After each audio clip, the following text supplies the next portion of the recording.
Well, let's speak to one prominent public figure in Nigeria, Aisha Yesufu, who is an activist and organizer.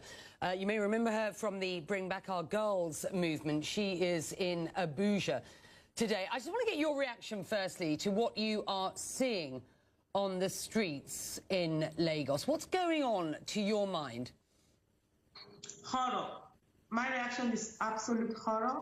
I'm still numb. I can't believe that indeed our military men turned bullets on our citizens, and the government decided to kill young adults.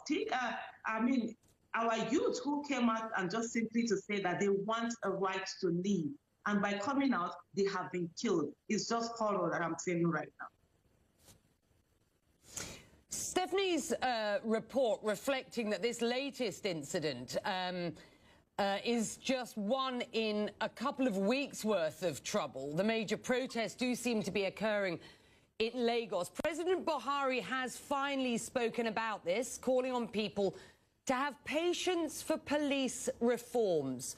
What's your response to the president, and what sort of reforms are needed at this point? How bad are things?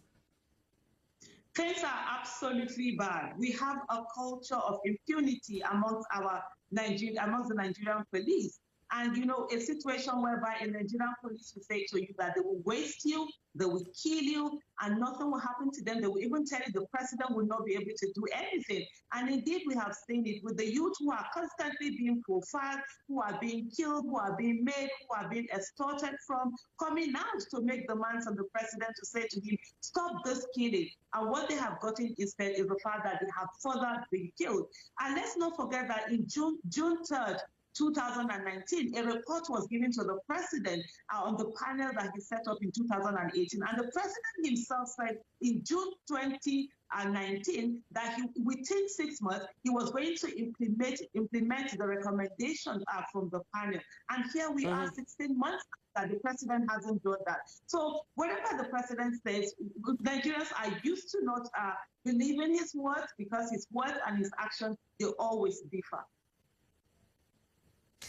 Listen, this story has hit the international headlines. The U.S. Democrat presidential nominee Joe Biden has called on authorities to end the violent crackdown on protesters, calling for the U.S. to stand with Nigerians. We've just got some images in of protests outside the High Commission, for example, in London. What's your message to the international community, and what sort of support does Nigeria, or perhaps I should say, do Nigerian people need to ensure that this isn't a story that slips off the international headlines once again?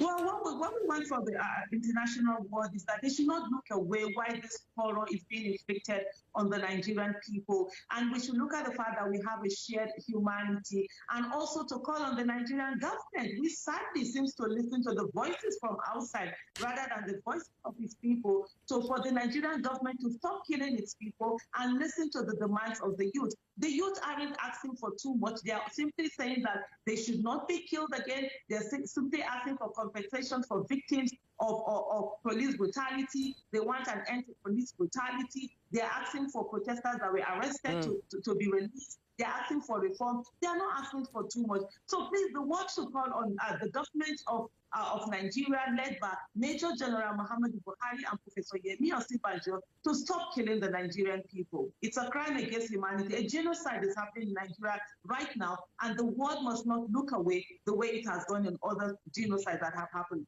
Let's put an end to it. Aisha will keep our eye on this story. Thank you for joining us.